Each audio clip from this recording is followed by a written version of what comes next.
สวัสดียามดึกพี่น้องมื้อนี้ก็บ่ว่าหยังไรบ่ได้เว้าหยังสิมากินหมี่เซี้ยนเนาะเป็นหมี่ที่ว่าดังอยู่ทางบ่แก้วเฮาก็คือหมี่จีนพี่น้องมื้อนี้โคตรใหญ่เลยเนาะพี่น้องๆเด้อสั่งมาแล้ว สั่งแล้วใส่กับมันก็กับธรรมดานั่นแหละกับน้อยธรรมดาปกติที่ว่าราคาสำคัญนั่นแหละกลับมาแล้วมันบานพี่น้องเอ้ยพอดีว่ามาแวะซื้อไข่แดง4หน่วยแวะซื้อไข่4หน่วยมาต้มใส่อย่าไปกินถ้ามันคือคนจีนกินอยู่เนี่ยเห็นคลิปอยู่ใน TikTok คนสินี่รู้ว่าเส้นบานๆเนาะก็เท่าว่าแหมโอ้แทกเลยไก่ก็คือแต่ว่าบ่ฮู้ว่ากินหมดหรือบ่นี่แล้วก็บ่ฮู้ว่าใช้เวลาจักนาทีก่อนสิหมดเนาะสำหรับมื้อนี้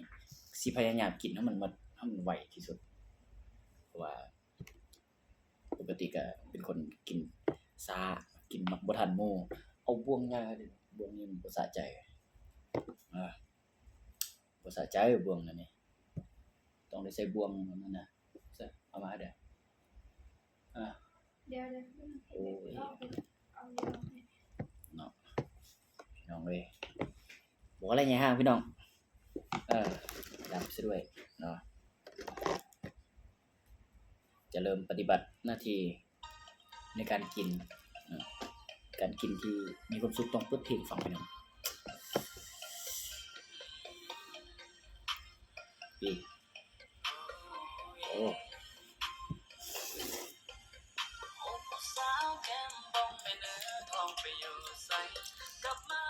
เคยกินบ่มีเซียน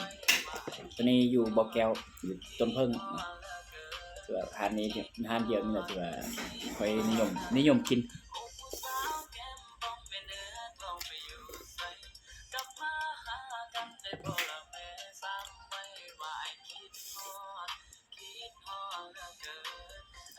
โอ้กินสำนี้ก็แคนละก็ย้อน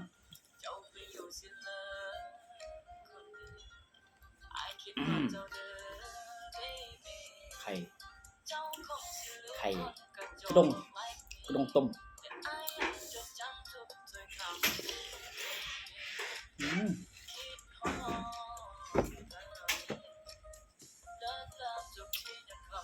มาพี่น้องกินน้ำกันมากินน้ำกันเอาบวงไงบ่สะใจ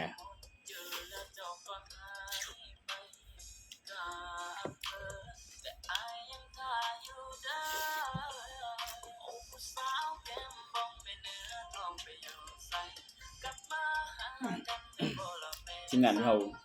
เวลาเลิกเวียกแล้วก็เซฟแล้วเลิกเวียกแล้วก็พากันไปกินทุกเกือบทุกค่ำเกือบทุกคืนมันแซ่บรสชาติดี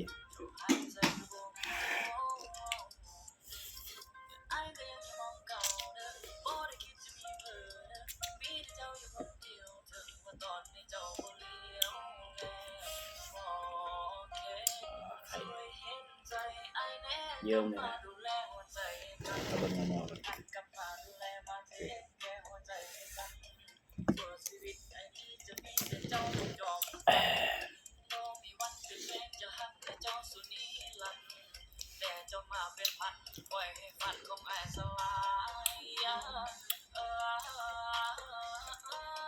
เยี่ยมเลย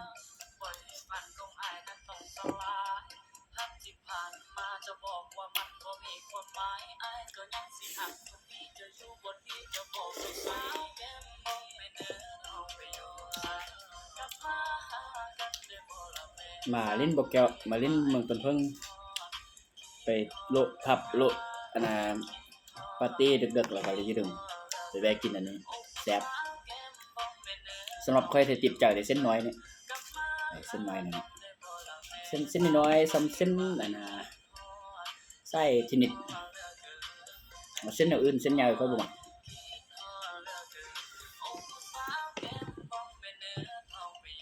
แต่ว่าเส้นนี้มันบ่เป็นตาปะไว้โดนแล้วมันจะบานดูดน้ำบ่ไหวแล้วซื้อมาแล้วว่าเดี๋ยวมากินอยู่ห้องแล้วว่าบานโอโยเลย อืมปักขวงเติบ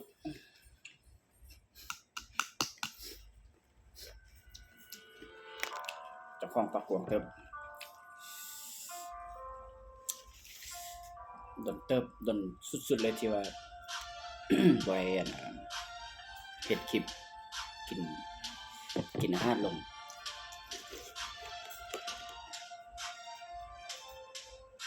ได้หนึ่งหรอกต่อจากนี้จะเป็นจังใดกับเส้นทาง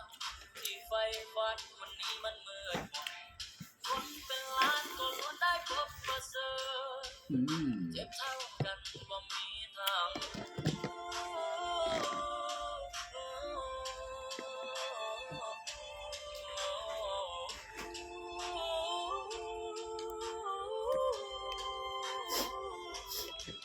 หลบนิดนึงแล้ว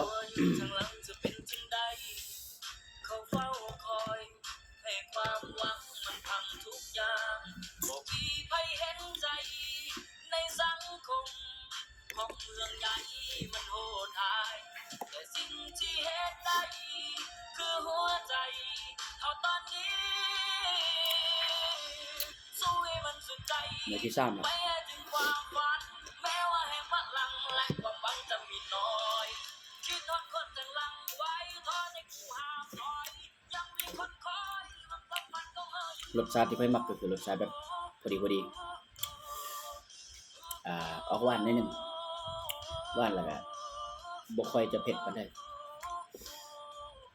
เป็นคนที่มักกินหวาน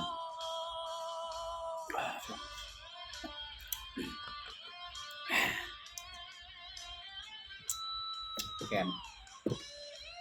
เขาย้อนคนจีนเขากินแบบบ่ใส่บวงเขาบ่สดน้ำเลยเขาบ่แคนเนาะ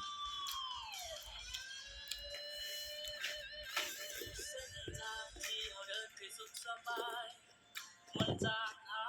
ยมันขาดหายบ่มีแล้วบ่มีใครเห็นใจในสังคมของเมืองใหญ่มันโหดหายแต่สิ่งที่เห็นได้คือหัวใจเอาตอนนี้สู้ให้มันสุดใจไปถึงความฝันแม้ว่าให้พลังความหวังจะเป็นน้อย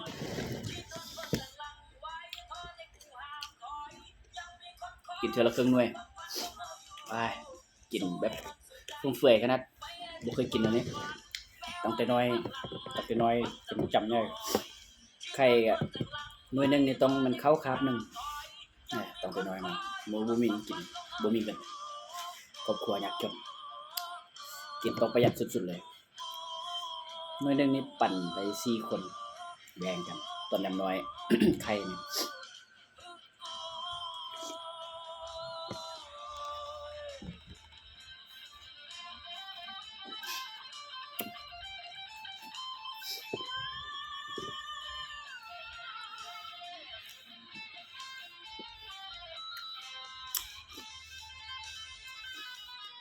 กินอันนี้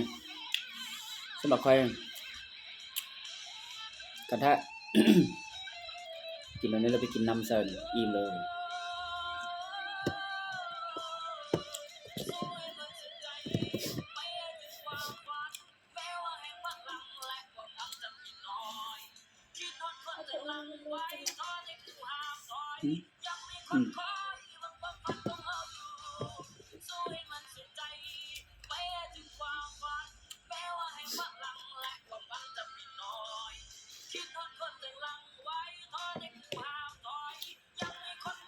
อิ่มลงแล้วลงเกือบครึ่งแล้วน่าจะลงครึ่งแล้วมาทำลายตัวเองตอนดึกเนาะขณะนี้เวลา1 โมงยัง1 โมงตอนค่ำ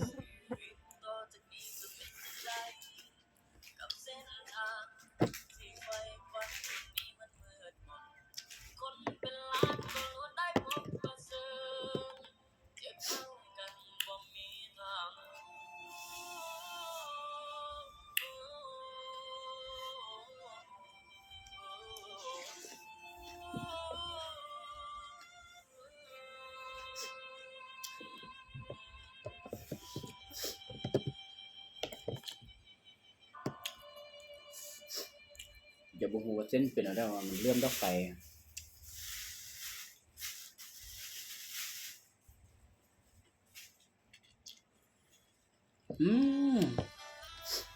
10 นาทีแล้วยังบ่หมดเทื่อ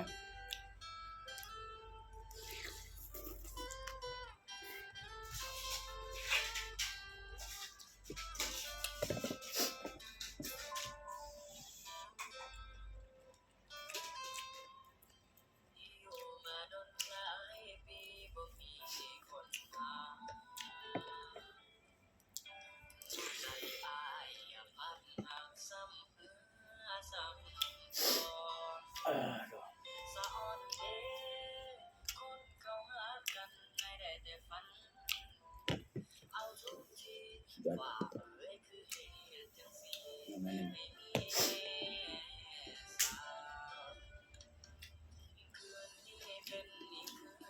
เอาแน่นอนสุดละสวัสดีต้อง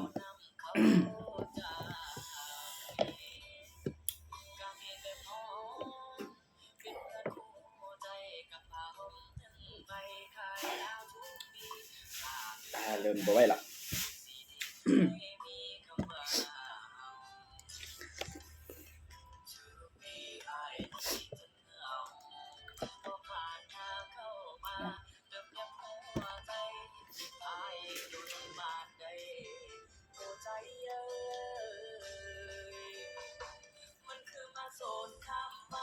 ใกล้ครึ่งแล้วเนาะ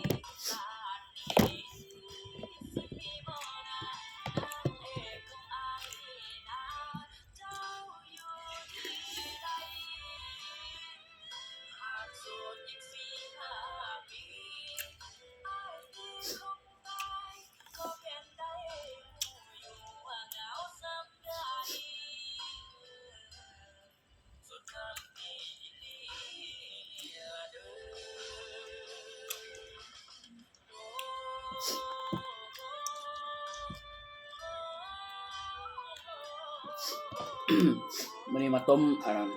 ต้มเพิ่มเพราะว่ามันบานหมดนะน้ำแห้งหมดก็เลยเดี๋ยวต้มน้ำใส่ขึ้นพอดีน้ำลายโอ้บ่หมดปกติเราจะไปกินอยู่หานั้นค่อยจะเป็นคนกินที่ว่า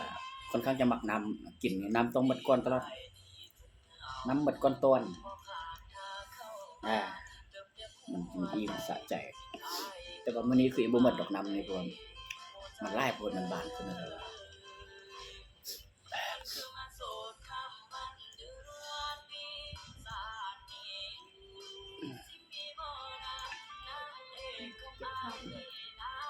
จะมีตัดต่อกินอย่างเดียว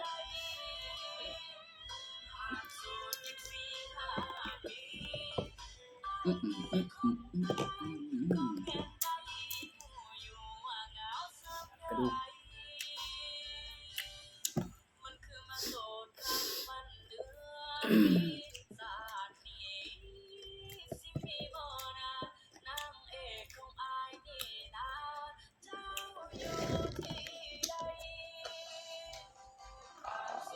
เยิ้มเลยนะพี่น้องเยิ้มเลยนะเจ็บตาเลยมาเห็นตอนนี้ลอกเด็กน้อยให้เลยเจ็บตาเล่แล้วน้องแปงมันนั่น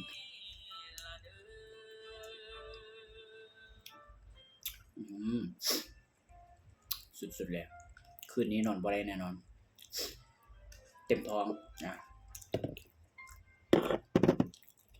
สุดที่หลับน่าจะแจ้งไปแล้วหลับเต็มท้องถ้ามันย่อยอาหารสุดยอด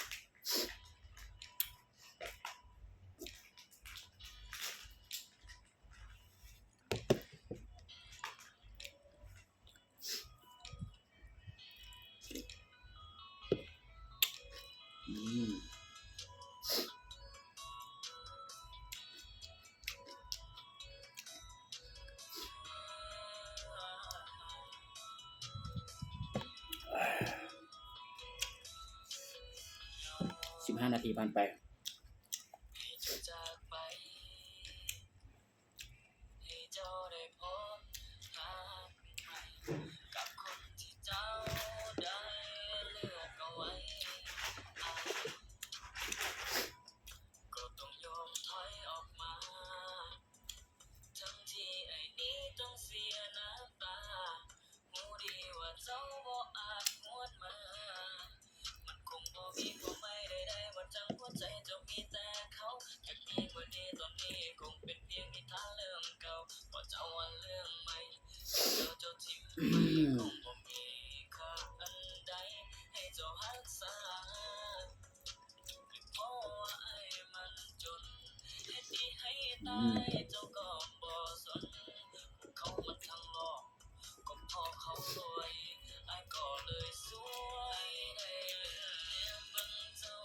สดกินแต่เส้นมันไปเนี่ย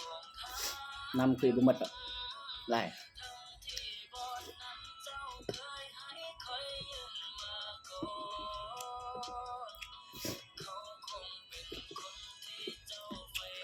คุ้มถ้าจะกินหลายๆเห็ดแบบค่อยนี่แหละคุ้ม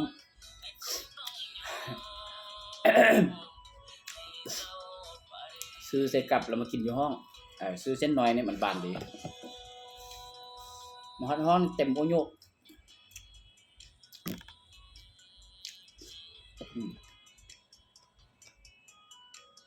เลือดแต่น้ำ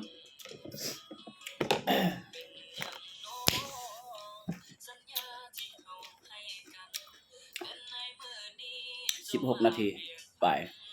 โอ้17 นาทีไล่ไป17 นาทีเท่าไหร่ถือว่าโอเคเป็นที่เรียบร้อยหมดถือว่าซาเติบโอ้กับมันยาวดูดูอีกอีกว่าแข่งกินไล่น้ำเข้าบ่ได้ตีน่ะนี่ไม่ได้น้องแข่งกินไล่น้ำเข้าบ่ได้เนาะกินเล่นโอ้ย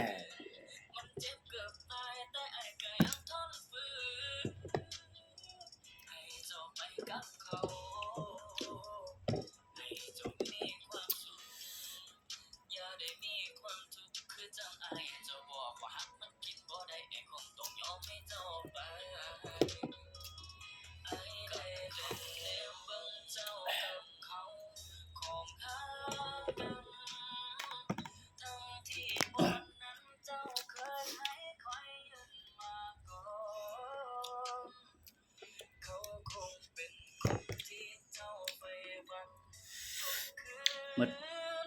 เส้นหมดแต่น้ำบ่หมดน้ำอย่างนิดนึงคือเบิ้งคือแต่ว่า